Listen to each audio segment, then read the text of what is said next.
to the interview room Smylie Kaufman, a first-time Masters competitor who currently stands at third after carding a 3-under par 69 in today's third round, currently the low round of the day.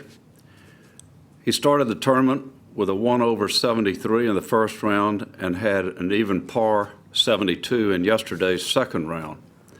Tomorrow, he'll be looking to become just the third first-time participant to win the Masters. Before we take questions, Smylie, if you don't mind, share a little bit about today's round, then we'll open it up to the media. Right on.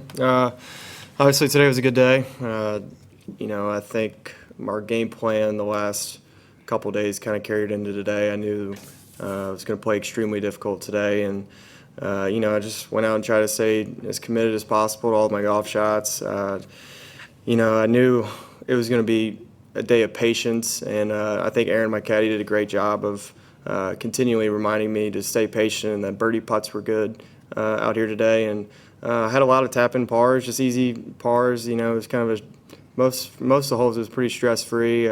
Was what you want on a day like today. It was just it was really nice just to keep going and not having to build up my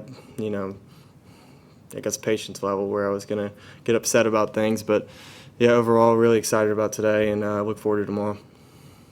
Good, thank you. Smylie, overall, where are your emotions going to bed Saturday night at your first Masters with a chance to play in the final group?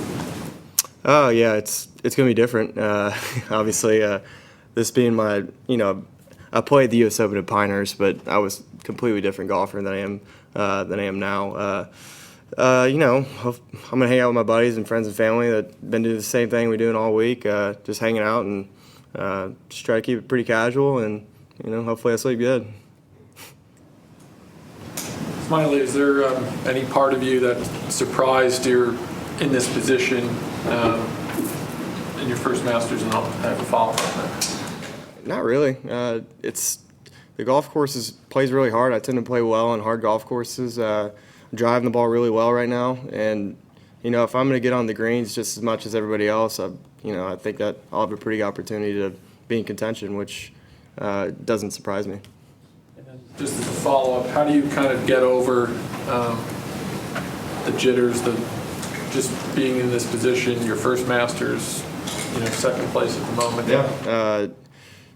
I don't know. I don't really have a great answer. I'm just kind of going with the flow, and just going to try to play golf and just do the same thing I've been doing. Try to keep the same routine, talk out shots like I've been talking out shots. Just try to stay 100% committed to everything I'm doing out there. If obviously the wind's been swirling, so it's today or tomorrow it's not supposed to blow as much, so hopefully it'll be a little less tough to judge around there tomorrow. Smylie, you compared your first win, the stress level, to watching an LSU football game. I think. Does being in contention at a major, does that finally overtake that stress? No, it still doesn't. LSU football is one of the most painful things to watch ever, really, or at least it has been. That just speaks to how big of a fan I am, though. But I guess Vegas was different because I came from so far back. I just had to wait so long just to see if I had a chance to win. I think that is why it was so comparable to watching an LSU football game. But yeah, for the most part, it is what it is. I'm just gonna do my best. So you had I think you had a 61 to win in Vegas, and obviously 69 today. Which was the more impressive round? Is this the best round you've ever played?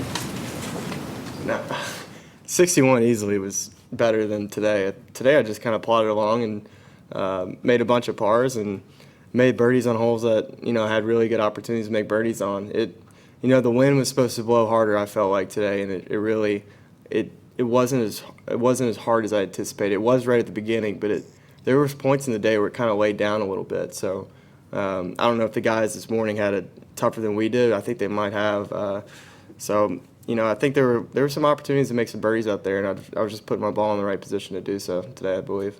Smylie, you said you liked the kind of undulated, heavily breaking greens like these ones. What kind of appeals to you about those types of greens, I guess? That's just what I grew up on. Grew up on bent greens, undulated. It's one thing my coach at college always said, that put me on greens that are bent and fast, undulated, I'm going to play pretty well. So this place just fits my eye really well, and I enjoy playing it. Just coming out every day, it's Augusta National. It's hard not to have some fun out there. Talk about LSU a little bit. Obviously, after David Toms, there was a little bit of lull, but guys like you and Loop and John Peterson that obviously won in a national championship for them last year. It's got to be a fun time to be purple and gold. Oh, absolutely. There's so many great players that are coming out of LSU now, and it's something we all kind of took pride in and wanted to have the best golf team that we could while we were in college. So I think the guys that I was surrounded with in college made me tougher and wanted me to be better, which is great. Props to our coach for bringing in players that wanted to be successful and work hard, and I think that kind of rubbed off on me and made me work harder and made me realize I had to get a lot better than what I was when I got to school. So Jordan just made another birdie. He's at 6 now. Is this a guy you can imagine, after what's happened in the last year or so, ever beating himself? Or do you feel like you have to go out and shoot something like a 63 or something completely crazy tomorrow? No, I don't think so. I'm just going to play my golf, hit to my spots, and just try to make some putts. I'm not going to put extra pressure on myself to try to catch them. I'm just going to go play my game and just let it come to me. I'm not going to go to try to force things. And that's when you kind of get in trouble out here, is when you try to force stuff, is what I've realized. So I'm just going to keep doing what I'm doing. And, if there's shots I need to take out there and take on some lines, then I will if the situation calls for it. But I'm going to still keep on playing kind of the way I'm playing right now.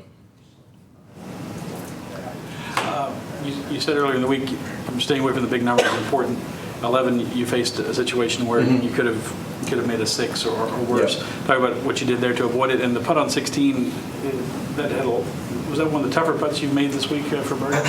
Yeah, 11 just didn't hit a very good drive there. Just not a very good swing. Bad spot over there, right on 11, missing the fairway and the pine straw. I didn't have anything, so I actually took kind of a little bit of a risky chip out. I just wanted to get it up there kind of a little closer than hitting 8 or 7 iron in. So I hit a really good punch out, and from there I was just trying to give myself a decent look at par and just trying to eliminate double bogey. So that's kind of what I did there on 11. 16 was kind of a pin I putted to in the practice rounds. I kind of knew what it did. The only difficult part was just judging how it was going to come out of the fringe. But as soon as it came off and it was rolling, I kind of knew it was in. I actually stepped at it because I knew it was in, but I was like, don't walk it in, and then it whip out. So as soon as I gave it a little fist bump after, so it was good to see that drop.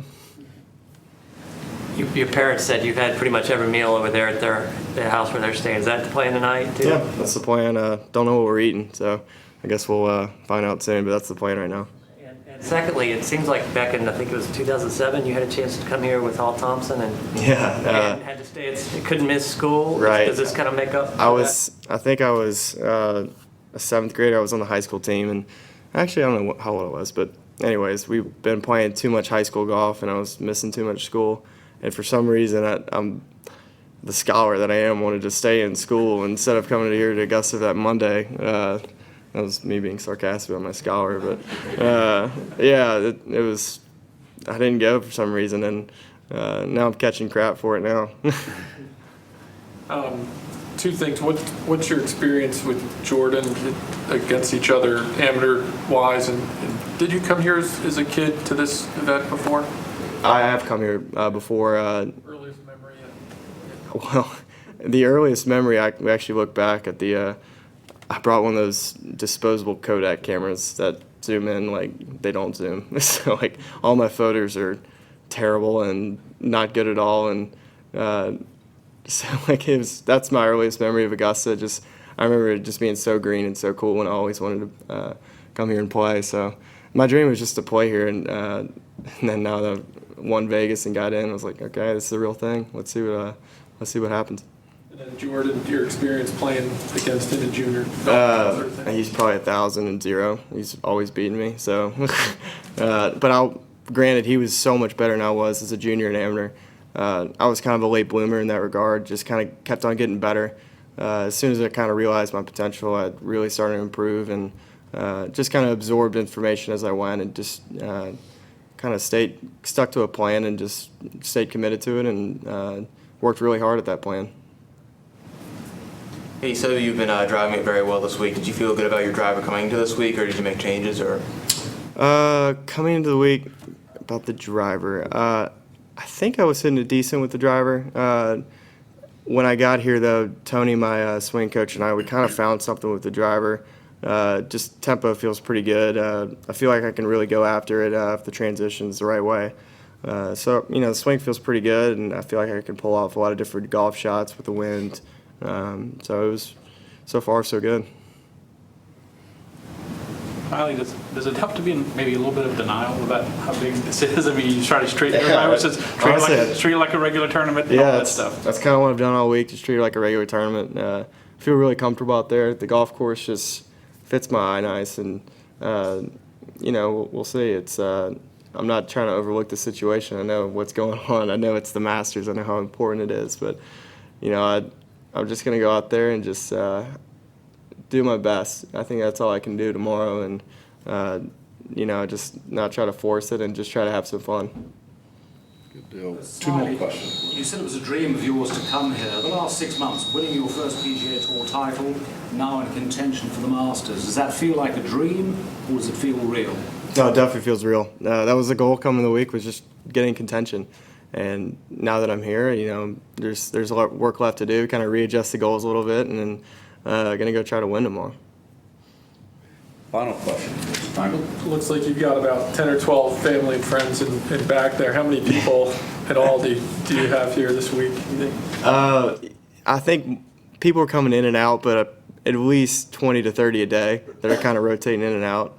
But I got my friends that are here that are taking advantage of the great prices Augusta offers on the beer. So I got them kind of making the crowds, making me get pumped up after I make some birdies. So it's cool seeing them out there and kind of sharing this experience with them. And it's always great to have my parents and grandparents here. And I got my brother came in town from Baton Rouge. He's a senior at LSU. So a bunch of people are here that's mean a lot to me, and they're supporting me right now. So it's really good to have them here.